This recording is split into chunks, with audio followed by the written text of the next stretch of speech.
তোমরা কি জানো ভগবান শ্রীকৃষ্ণের জন্মস্থান কোথায়? জানি গুরুদেব, ভগবান শ্রীকৃষ্ণের জন্মস্থান হলো ভারতের উত্তরপ্রদেশের মথুরা শহরে। বলো তো, শ্রীমতী রাধারানীর জন্মস্থান কোথায়? গুরুদেব, শ্রীমতী রাধারানীর জন্মস্থান হলো ভারতের উত্তরপ্রদেশের মথুরার কাছে অবস্থিত রাবেল গ্রামে।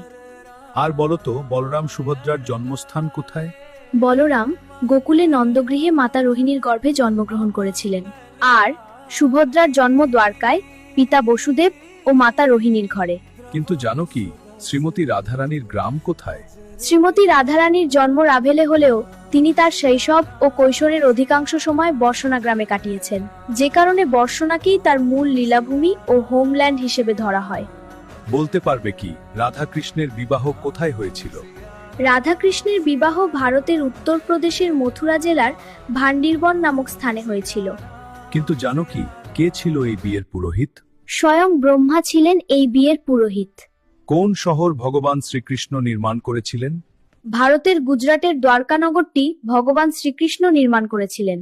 শেষ প্রশ্ন, বলো দেখি, ভগবান শ্রীকৃষ্ণ কোথায় দেহত্যাগ করেছিলেন? জানি গুরুদেব, ভগবান শ্রীকৃষ্ণ গুজরাটের ভেরাভালের কাছে প্রভাস নদীর তীরবর্তী অঞ্চল ভালকা নামক স্থানে দেহত্যাগ করেছিলেন। Very good, excellent answer.